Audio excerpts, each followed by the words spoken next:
Hey everyone, this is Afiya और आज का हमारा टॉपिक है a testimony of our inexhaustible treasure by Pandita Ramabai. Last unit है हमारे ब्लॉग का, यूनिट 4 BEGC 111 का। An autobiography has always been considered as an authentic and important source of knowledge about the complex. जो autobiography होती है ना, वो बहुत ज़्यादा ऑथेंटिक और ज़रूरी मानी जाती है नॉलेज के सोर्स के लिए, क्योंकि ऑटोबायोग्राफी क्या है कि इंसान खुद लिख रहा है, दूसरा आदमी कोई चीज़ पता कर रहा है तो उसको उतना अच्छे से पता नहीं होगी जितना एक इंसान जो है अपनी आप बीती वो खुद लिखे, या जो भी उसके जीवन के इंसिडेंट्स हैं वो खुद लिखे, तो वो ऑथेंटिक सोर्स होता है नॉलेज का। Okay, Pandita Ramabai's autobiography written in March 1907, 4 years before her death. About the author पे आते हैं तो देखो, 1858 में इनका जन्म हुआ। Pandita Ramabai is very much a heroine of her time. She was a pivotal social reformer and a women's rights activist of India in late 19th century. Late 19th century में क्या थी वो? social reformer थी और women's rights activist थी। She was born on April 23, 1858 to Lakshmibai and आनंद शास्त्री डोंगरे। अब जो ये आनंद शास्त्री डोंगरे थे ना, इनके बारे में क्या है कि ये वुमेन्स एजुकेशन में बिलीव रखते थे। Okay, Through orthodox, Anand Shastri Dongre advocated education for women, a Sanskrit scholar and a Puranika himself. वो संस्कृत स्कॉलर थे खुद ही और पुरानिका थे। He educated his wife and children in Sanskrit text even at the cost of ostracization. वो क्या है कि उस टाइम में बिल्कुल ही औरतों को पढ़ाना बुरा माना जाता था, उसके बावजूद भी। और सबसे ज़्यादा तो ये था कि हिंदू धर्म में और भी कि एक चीज़ बनी हुई थी कि सिर्फ ब्राह्मण लोग पढ़ सकते हैं, या ब्राह्मण लोग भी पढ़ सकते हैं तो उसमें औरतें नहीं पढ़ सकती। ओके, तो उसके बावजूद भी उन्होंने, इतना सब कुछ बर्दाश्त करने के बावजूद भी उन्होंने अपनी बीवी को और अपने बच्चों को पढ़ाया। उसमें पंडिता रामाबाई भी थी। ठीक है, parents fell into poverty and left their home, become religious vagrants traveling the length and breadth of Indian subcontinent, learning many of its languages. अब वो पोवर्टी का सामना कर रहे थे पंडिता रामाबाई के पेरेंट्स, तो इसकी वजह से वो देश भर में जगह जगह पे जाके रिलीजियस वैग्रेंट्स बन गए थे। हम कह सकते हैं कि वॉन्डरिंग रिलीजियस सीकर्स, जो जगह जगह पे जाके धर्म की बातें सीखते हैं, सिखाते हैं। ठीक है, वो पंडिता रामाबाई के पेरेंट्स बन गए थे। इसी वजह से उन्होंने बहुत सारी लैंग्वेजेस सीख ली थी। Growing up as the children of a wandering couple, Ramabai and her sibling escape being tied down by the conventional demands of a social group. अब उसके बाद हुआ क्या कि जब वंडरिंग रिलीजियस सीकर्स, इनके पेरेंट्स थे, पॉवर्टी फेस कर रहे थे, उसके बाद पंडिता रामाबाई ने, उनकी वाइफ ने और उनके भाई बहनों ने बहुत सारी लैंग्वेजेस सीख ली। फिर उसके बाद एक फेमाइन आया। फेमाइन आप बोल सकते हो आपदा। कब? इन 74 to 77। अब इस फेमाइन की वजह से ना, मतलब भूखमरी हो गई। आपदा की वजह से ना, इनके पंडिता रामाबाई के पेरेंट्स और इनकी sister died in this famine. जा कौन? सिर्फ पंडिता रामाबाई और उनका एक भाई Srinivas. At the age of 20, the first woman in India to earn the titles of Pandita and Saraswati after examination by faculty of the University of Calcutta. India की पहली women बनी पंडिता, जिनको पंडिता का टाइटल मिला और सरस्वती का टाइटल मिला उनकी संस्कृत स्कॉलरशिप की वजह से। ओके, कहाँ से मिला? Faculty of the university of Calcutta. Okay, अब ये कितनी बड़ी बात है कि इंडिया का सबसे पहला टाइटल किस औरत को मिला? पंडिता रामाबाई को मिला पंडिता और सरस्वती का टाइटल, सबसे पहला टाइटल। देन क्या हुआ? उनके भाई की डेथ के बाद उन्होंने एक शूद्र से शादी कर ली, और वो कौन थी? वो ब्राह्मण थी। तो देख, जो कास्ट नॉर्म्स थे ना, उसको तोड़ दिया। ठीक है, लेकिन अब उन्होंने क्या, मैंने अभी बताया कि शूद्र मैन से शादी करी, कास्ट नॉर्म को तोड़ दिया। ओके, फिर उसके बाद इनके जो हस्बैंड थे वो भी 2 साल के अंदर अंदर, with in 2 years he also died. ठीक है, फिर उसके बाद वो विडो हो गई और उनकी एक डॉटर थी। Okay, she married a Shudra man breaking caste norms, but he died within 2 years, living her widow with a daughter. In first year of her widowhood, she founded the Arya Mahila Samaj, a society of high caste Hindu women working for the education of girls and against child marriage. अब 1 साल के अंदर ही, window होने के, विधवा होने के 1 साल के अंदर ही उन्होंने आर्य महिला समाज की स्थापना करी। उसमें क्या था कि एक सोसाइटी थी, हाई कास्ट हिंदू वुमेन्स की सोसाइटी थी, जो किस लिए काम करती थी? लड़कियों के एजुकेशन के लिए काम करती थी, लड़कियों को पढ़ाने के लिए काम करती थी, और जो चाइल्ड मैरिज के अगेंस्ट थी। ठीक है, she publish her first book morals of women, और इन द ओरिजिनल मराठी, उन्होंने मराठी में बुक लिखी थी स्त्री धर्मा। जिसका इंग्लिश में ट्रांसलेशन हुआ था मोरल्स ऑफ वुमेन।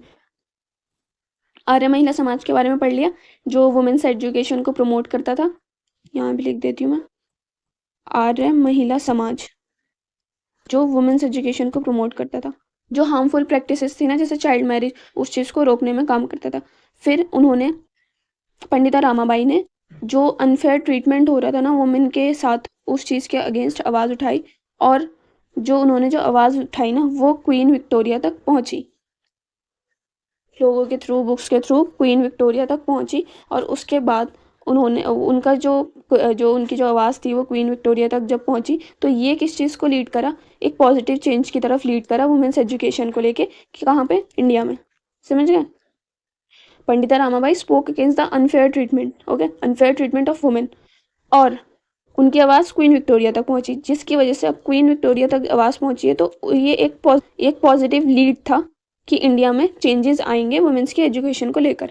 अब क्या हुआ कि वो इंग्लैंड पढ़ने चली गई, मेडिसिन पढ़ने चली गई, ठीक है, इंग्लैंड मेडिसिन पढ़ने चली गई वो, लेकिन उनको डेफनेस का सामना करना पड़ा, उनको बहरापन हो गया, ओके। उसके बाद इंग्लैंड में जाने के बाद she converted to Christianity, she converted to Christianity after questioning Hindu scriptures and seeing the oppression of women in lower castes।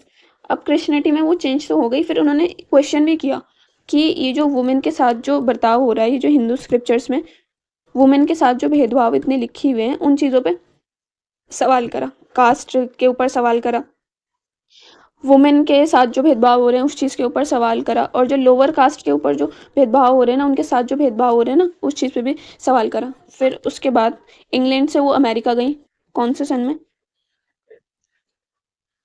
Travel to America in 1886 to 1888। फिर उन्होंने वहाँ पे भी वुमेन्स के एजुकेशन को एक्टिवली सपोर्ट किया। अब वो इंडिया वापस आ गई 1888 में, ठीक है, इंडिया वापस आ गई। फिर उन्होंने यहाँ पर शारदा सदन, ये देखो,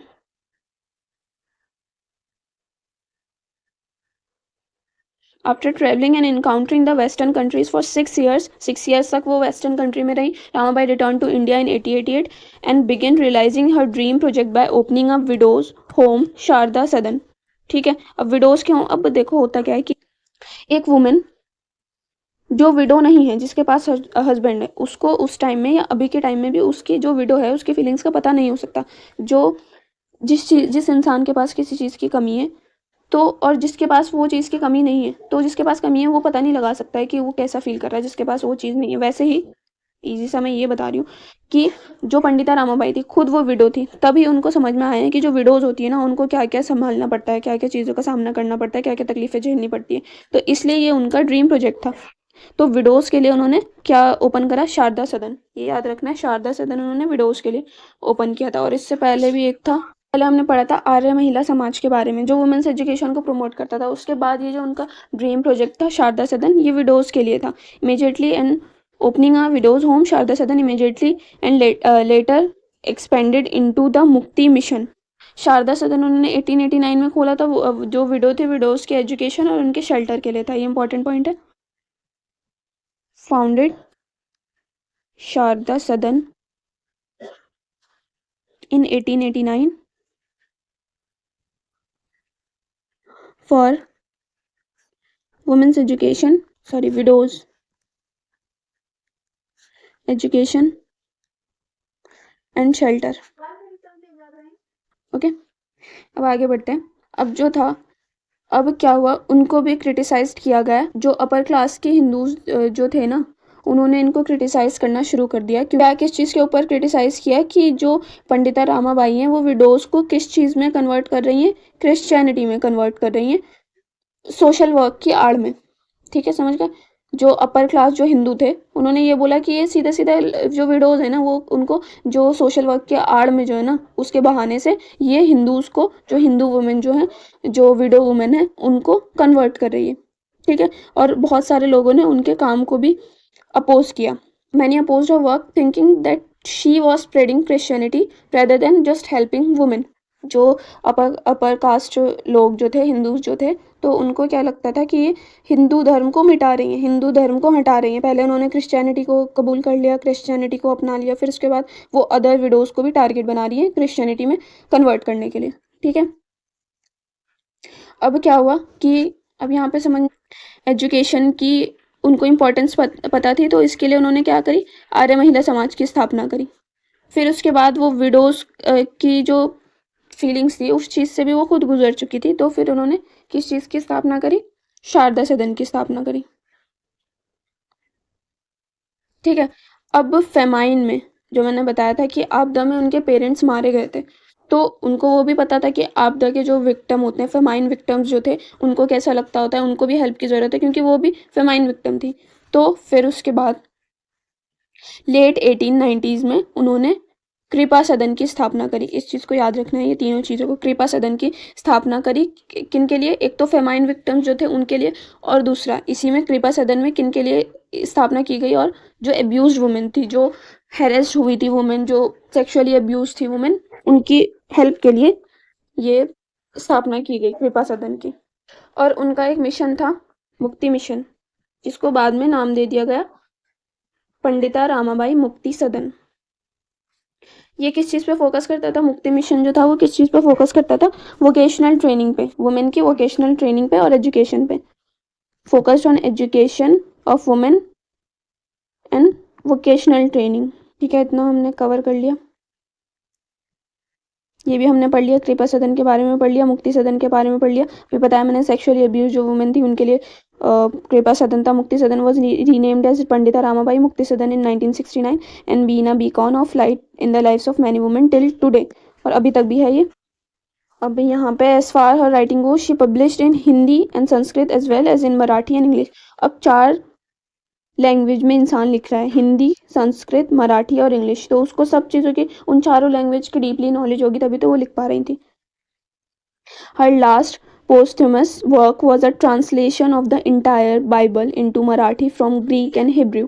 बाइबल ग्रीक और हिब्रू में लिखी हुई थी, उसको इन्होंने ट्रांसलेट किया मराठी में। पूरी बाइबल को मराठी में ट्रांसलेट कर देना कोई छोटी बात तो थी नहीं, तो इसको आपने अपने आंसर में ज़रूर इंक्लूड करना है कि उन्होंने क्या किया था, वो तीनों सदन के बारे में, जो मिशन था उसके बारे में, और उसके बाद फिर ये राइटिंग्स में, उनकी अगर राइटिंग्स के बारे में पूछा जाए तो उसमें ज़रूर मेंशन करना है कि हिंदी, संस्कृत और मराठी और इंग्लिश में वो लिखती थी। और ट्रैवल बुक्स भी उन्होंने लिखी, इंग्लैंड और अमेरिका जब उन्होंने ट्रैवल किया था, वेस्टर्न ट्रैवल जब किया था। ठीक है, फिर उसके बाद उन्होंने पूरी की पूरी बाइबल ग्रीक और हिब्रू से मराठी में ट्रांसलेट करी। तो इनको ग्रीक हिब्रू की भी नॉलेज होगी पूरी, जब भी तो इंसान ट्रांसलेशन कर पाता है, जब दोनों भाषाएं उसको समझ में आ रही हों। ये 4.3 टेक्स्ट है, तो मैं टेक्स्ट समझा देती हूँ। अब उनकी जो बुक स्टार्ट होती है ना, वो एक बिब्लिकल कोट के साथ स्टार्ट होती है, तो उससे हमें क्या समझ में आता है, the book opens with the lines Jesus said go home to thy friends and tell them what great things the Lord has done for you. Spiritual journey को शो कर रहा है, और उनके राइटिंग का पर्पस क्या है उस चीज़ को शो कर रहा है। ठीक है, She takes pride in her upbringing and acknowledges her father's progressive stance on women's education despite being an orthodox होने के बावजूद भी, ऑर्थोडॉक्स ब्राह्मण होने के बावजूद भी, सोशल नॉर्म्स जो थे उस चीज़ को साइड में रख के उन्होंने अपने वाइफ और चिल्ड्रन को पढ़ाया। उसके बावजूद, मतलब उनको जो पढ़ा रहे थे वो अपनी बीवी और बच्चों को, उसके बाद उनको बहुत सारे बैकलेश फेस करने पड़े। जो ब्राह्मण कम्युनिटी थी उससे बहुत ज़्यादा उनको चीज़ें, बैकलेशेस फेस करने पड़े थे। अब यहाँ पे उनके फादर के बारे में समझ में आ गया, उन्होंने अपने फादर के बारे में यहाँ बात करी है कि वो ऑर्थोडॉक्स तो थे, वो सब चीज़ों को तो मानते थे, जो ब्राह्मण कम्युनिटी थी, ब्राह्मणों के जो रूल्स रेगुलेशंस थे उन चीज़ों को मानते थे, लेकिन उसके बावजूद भी वो इस चीज़ में बिलीव करते थे कि औरत को पढ़ाया जाना चाहिए। इसी वजह से तो उन्होंने अपने वाइफ और चिल्ड्रन को पढ़ाया। ठीक है, बंगाली में जब उनको एस टी ल्यूक्स की गॉस्पेल मिली, तो उनकी जो क्यूरियोसिटी थी ना क्रिश्चियनिटी को लेकर, वो बढ़ गई, बहुत ज़्यादा बढ़ गई, जब उन्होंने किसी चीज़ को पढ़ा। जब हम किसी चीज़ के बारे में जब हम किसी चीज़ के बारे में 1-2 पेज पढ़ते हैं, तब हमें उस चीज़ को और जानने की उत्तेजना पैदा हो जाती है ना, कि हम उत्सुक हो जाते हैं बहुत ज़्यादा, हम बहुत ज़्यादा क्यूरियस हो जाते हैं कि हमें पढ़ना है, इसके बारे में और जानना है। तो वैसे जब उन्होंने एस टी ल्यूक्स की गॉस्पेल पढ़ी बंगाली में, तो उनकी curiosity about Christianity begin, analysis में आ जाते हैं। Testimony of our inexhaustible treasure was written by Ramabai in 1907, पहले भी पढ़ लिया था हमने.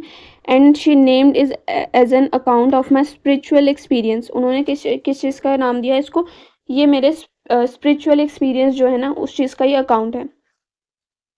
Through this book she expresses her gratitude to God for what is it bestowing on her privilege to give this testimony of Lord's goodness.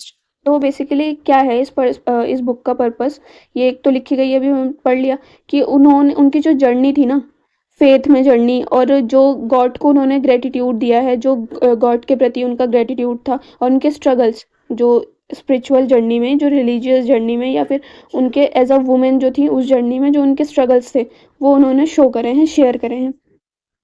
और ये book उनकी personal life से भी कनेक्ट करती है, जैसे अभी हमने पढ़ लिया उनके फादर के बारे में. उन्होंने अपने फादर के बारे में बताया इसमें कि वो ऑर्थोडॉक्स तो थे, लेकिन उसके बावजूद भी उन्होंने अपने बच्चों को, अपनी बीवी को पढ़ाया.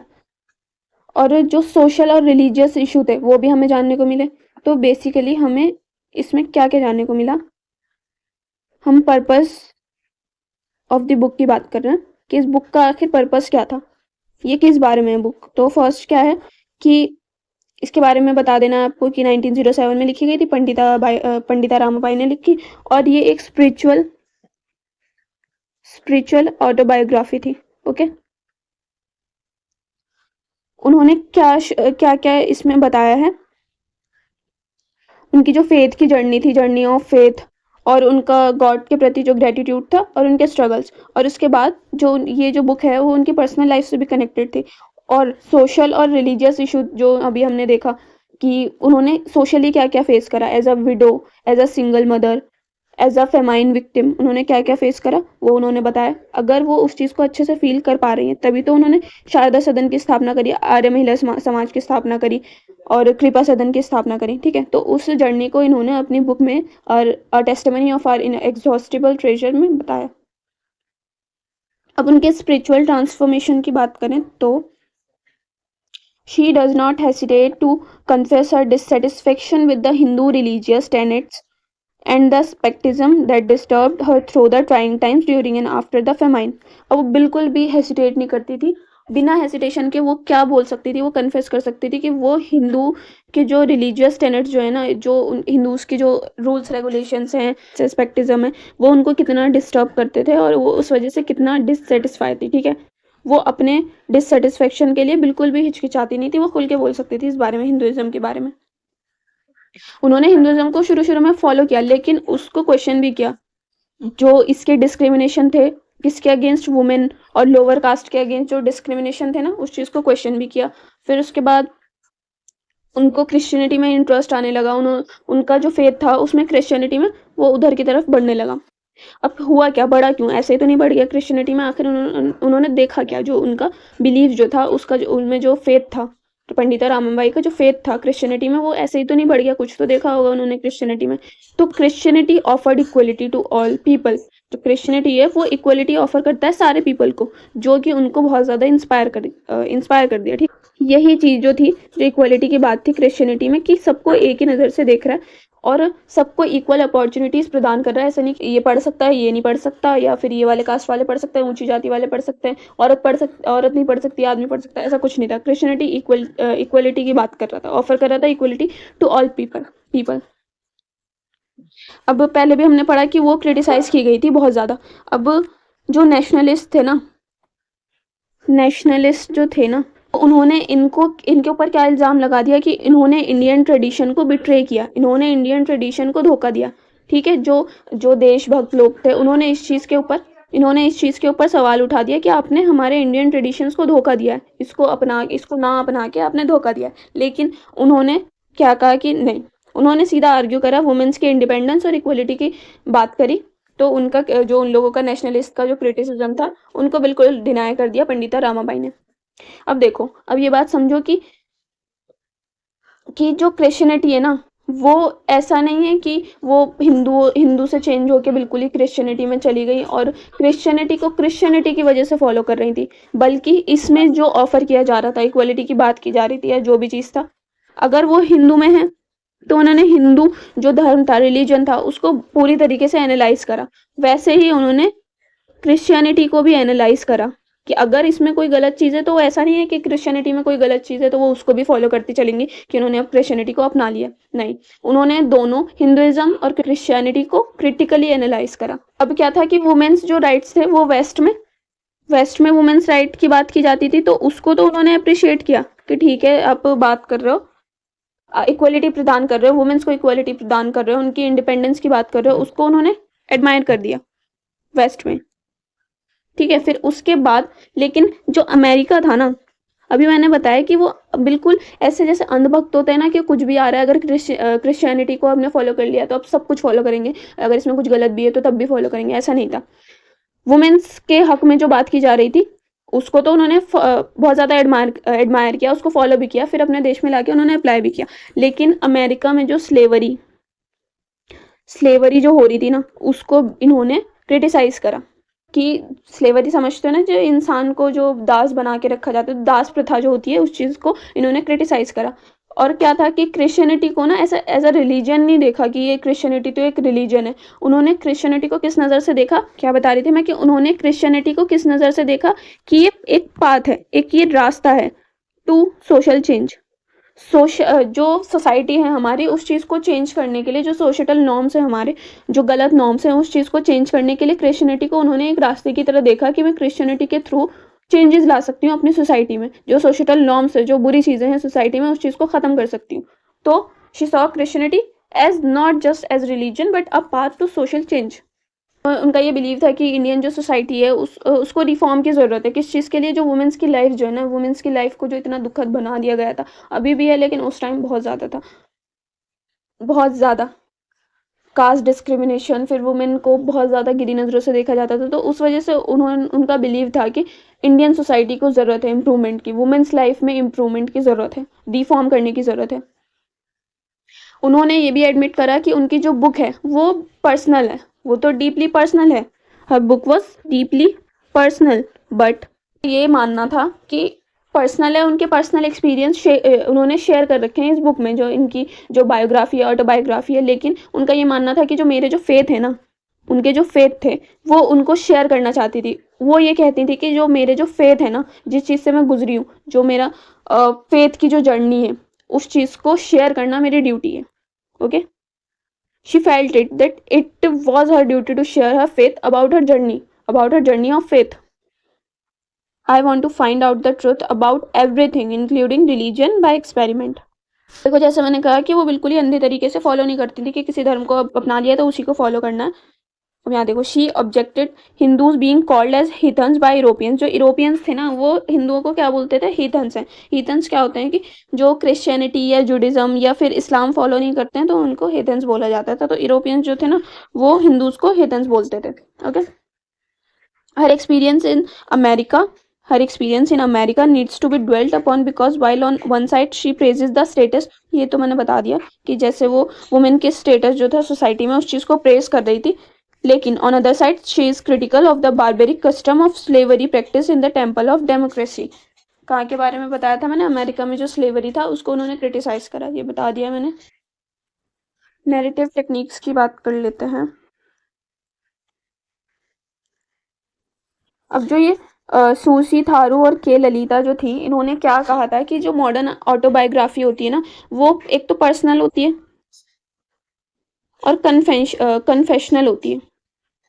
ओके, लेकिन इनकी जो ऑटोबायोग्राफी ना, ये कौन कह रहा है, ये सूसी थारू और के ललिता कह रही है कि पंडिता रामाबाई की ऑटोबायोग्राफी जो है ना, वो क्या है, पर्सनल स्टोरी भी है, और जो सोसाइटी के जो प्रॉब्लम्स है ना, उनका रिफ्लेक्शन भी उनकी ऑटोबायोग्राफी में देखने को मिलता है। ठीक है, Kosambi also comments on this aspect and points to the efforts to the plot her entire past on the meridian of Christianity. अब ये जो मीरा कोसाम्बी थी, मीरा कोसाम्बी ने क्या बोला है कि उनकी जो इंटायर लाइफ जो है ना, क्रिश्चियनिटी के लेंस से उन्होंने अपनी इंटायर लाइफ दिखा दी। क्रिश्चियनिटी को मीडियम बना के उनकी जो इंटायर लाइफ थी, उन्होंने एक प्लॉट की तरह अपनी लाइफ शो कर दी। ठीक है, she interprets her life through the lens of Christianity. Okay, आगे बढ़ते हैं। was the foundation of a society and any divorce between these two would result in a collapse of the latter. अब उनकी जो life थी ना, वो बहुत ज़्यादा कंट्रोवर्शियल थी, और कुछ लोगों ने उनकी लाइफ को प्रेज किया, लेकिन कुछ लोगों ने उनकी लाइफ को क्रिटिसाइज भी करा। जैसे हमने पढ़ा कि जो कुछ लोग तो उनको सपोर्ट भी करते थे, लेकिन कुछ लोग जो थे उनको क्रिटिसाइज भी करते थे। उन्होंने धर्म को धोखा देने वाली कह दिया। उन्होंने ये कह दिया कि वो अपने धर्म को छोड़ के क्रिश्चियनिटी को फॉलो कर रही हैं और करवा भी रही हैं दूसरों से अच्छे काम की आड़ में, सोशल वर्क की आड़ में। ठीक है। She remains a powerful but difficult to define historical figure.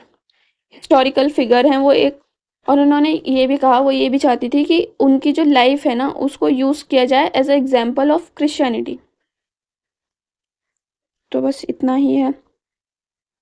अब लेटेस्ट सम अप में देख लेते हैं। Pandita Ramabai Saraswati was a feminist, okay, women's rights activist and educationist. Proficiency initially in Sanskrit language, later on expanded to other Indian languages, ultimately culminated in her authority over the languages of the ruling masters, English.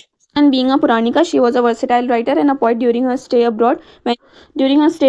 When she even accepted Christianity as her religion, she developed a penchant for reading the textbooks subscribed in the schools of the US and translated and even introduced them in schools back in India. She became the first educationist to introduce, kindergarten का जो system था ना उसको introduce कराने वाली ये पहली औरत थी। ठीक है। शी ट्रांसक्राइब द बाइबल, ये भी पढ़ लिया हमने, the Bible into her mother tongue Marathi.